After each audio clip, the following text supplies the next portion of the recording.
Have you guys not watched the video? Yes, Joel Embiid is nearing his return. He is looking good. He is moving well.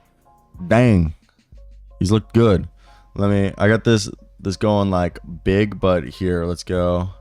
This is how it looks. I guess the full video, if you guys want to see it, this is him out there. He's moving well. And Brian Windhorst on his podcast, The Hoop Collective, which I inadvertently started listening to. I was never a Brian Windhorst guy in the sense that he was never like my journalist, but one day I was listening to a podcast and it ended, and Spotify automatically started the Hoops Collective podcast. It's really not that bad. It's not my go-to, but he talked about the fact that Joel Embiid is on the road trip. Joel Embiid is probably going to play sometime in the next week or so. Now, seemingly, we know his meniscus was trimmed. Okay, from what we're hearing is meniscus was trimmed, and that means So the weird thing is we know certain athletes like James Wiseman missed an entire season, as well as I think Colin Sexton missed an entire season because of a torn meniscus. While in the NFL, I've seen multiple guys every single season literally tear their meniscus and then come back 6 to 8 weeks later, I feel like, in the NFL. So it's an interesting one for me because I don't know what's the right answer on what the prognosis or the right recovery time for a torn meniscus should be, because it varies. I've seen reports of 8 weeks. I've seen several months. But what do we know about the 76ers? The 76ers have kept it afloat. Buddy Hield has been huge for them. They are the 14th ranked offense in the league, 12th ranked defense in the league, 15th in net rating, 2.1. Their three-point shooting is 35.8%, which is 19th. Not a huge thing. Rebounding, you got Tobias Harris leading the way as of right now. We got Tyrese Maxey out here dishing 6 assists a night and 25 points a game from Tyrese. This is a team that is one of the best free throw teams in the league. They are one of the best teams on the perimeter and getting steals.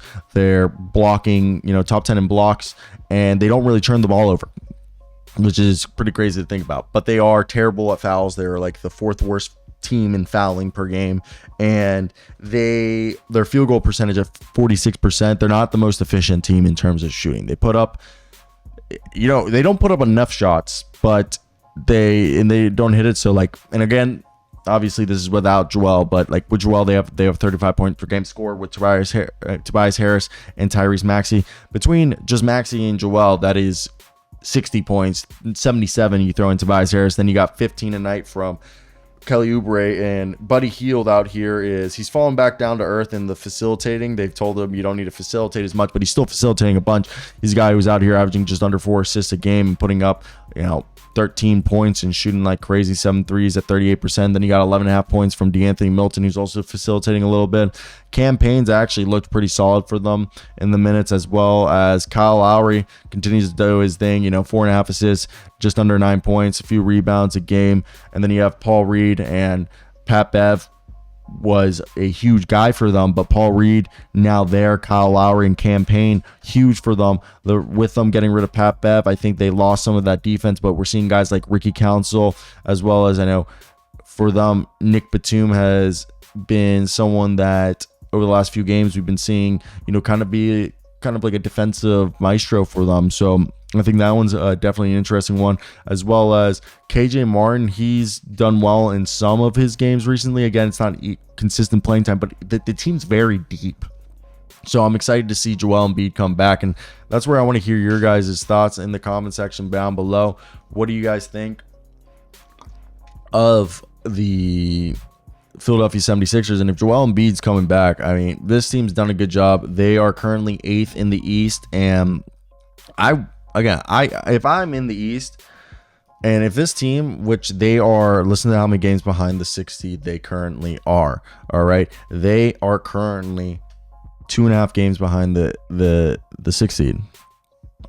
2.5 games behind the 6th seed, and they're 3-7 in the last 10. But if Joel Embiid comes back, they can really make that push, and I think scare people. But maybe I'm wrong. I think we're seeing a squad that is a bit better than people want to give credit. maybe I'm getting too excited or just looking too much into this. I just think this is a fun team that has the ability to go ahead and surprise people. Again, this is a team that if you're in the play-in or if they end up being the 6th seed, you don't want to be the 3rd seed. You don't want to be the 2nd seed that potentially plays this team, or the 1st seed, whatever it ends up being. It's not going to be fun. This is going to be one of the better teams you've seen in a while at that, especially if I think Joel Embiid is going to be rusty for the first 2 weeks, but I think the injury isn't going to hold him back too much. So I want to hear your thoughts down below in the comment section.